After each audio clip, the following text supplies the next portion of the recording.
Deputy Stephen Donnelly. Thank you, Cahirlock. I was hoping to be able to address my comments on Budget Day to Minister Howlin and Minister Noonan, but sadly halfway through Fianna Fáil's response they left. So I consoled myself that at least I'd be able to address on Taoiseach, but then he left. So I thought, well, at least I'll be able to address on Taoiseach, but then during Sinn Féin's speech he left.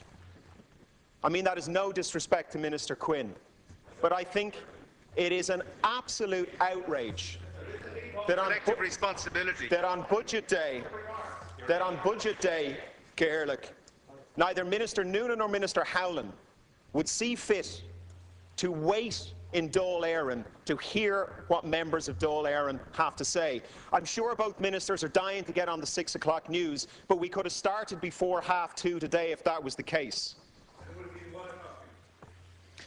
Cahirlock, there are a small number of measures which I would like to acknowledge in this budget. I would like to acknowledge retaining the 9% VAT for the hospitality sector for 1 year. I think that is to be welcomed. And I think the levy on the banking sector is something that we could all support. But the real question today for us are two. Is this budget fair? And will this budget kickstart the social and economic recovery so badly needed in this country? So to question one, Cahirlock, is it fair? Well, Minister Noonan, Minister Howlin, in his budget document, provided a lovely graph from the ESRI, which shows that if you look at the income deciles, the budget changes mean that the more you have, the more was taken off you, unless you're in the bottom decile, in which case you had a huge amount taken off you. Now, it turns out, Cahirlock, that this information includes 2008 to 2013. In the same paper, the ESRI come up with another graph, and it does the same analysis used on Budget Day by Minister Howlin just for the Fine Gael Labour budgets. Now, that graph doesn't appear in Minister Howlin's document, but if it did, what it would show is that the last two budgets directly have taken more from people who have less, per income decile. It's incredible. The less you have, the more you've been asked to give. Now, is that the case in today's budget? Well, we don't know, because despite repeated requests for equality analysis so that we could answer that question, we haven't got that. However, I believe that when that analysis finally does come out, we're going to see that yet again, this budget takes from those who have the least to give and benefits those who are well off. Why do I think that? Cahirlock, if you're young in this country, if you're in your late teens or early 20s and you look at this budget, what do you see? You see a further cut in state funding to our universities and colleges, which between 2008 and 2015 are going to see a 50% per student cut in state funding. You see a reduction, if you're a young person in this country, of social protections. Why it's for under 25s, I don't know. Does the logic not apply to education and training when you're 26? If you're a parent with young children, Cahirlock, and you look at this budget, what do you see? You see a second cut in 1 year in maternity benefit. You see no support for some of the most expensive childcare on this planet. Cahirlock, if you're in the negative equity generation and you look at this budget, what do you see? You see an end to mortgage interest relief. You see an end to rent supplement.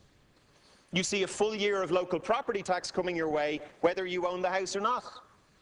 If you're 100 grand in negative equity, you're still going to be charging the market value of the house. What else do you see? You see an increase in your pension charges, if you've been fortunate enough to save some money. And you see no additional support for mortgage holders who are struggling to restructure their mortgages with the banks. Cahirlock, if you're a pensioner and you look at this budget, what do you see?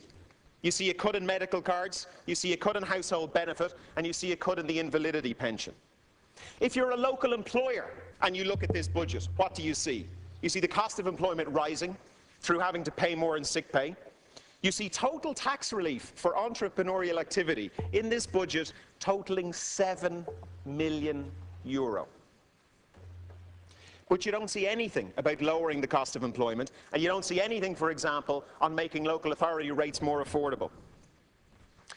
Cahirlock, if you're between about 50 and 65, and you've got 100 grand in the bank, or you've got a few hundred grand in the bank, and you look at today's budget, what do you see? You see a range of tax reliefs for your investments. You see a tax rebate on getting work done in your house. This budget is introducing a tax relief for having a nice extension built on your house, but it is reducing tax relief for people who can't afford to pay their mortgage. This budget could have been and should have been a catalyst to kickstarting social and economic recovery in this country. It could have exceeded the deficit and reinvested in families, in education, in entrepreneurship and in job creation. In my opinion, it has sadly failed in these regards. It continues to grind down the youth. It continues to grind down the negative equity generation, families, and for some reason, women who've just had children. The story of this budget, Cathaoirleach, is not what it is, but what it could have been. Thank you.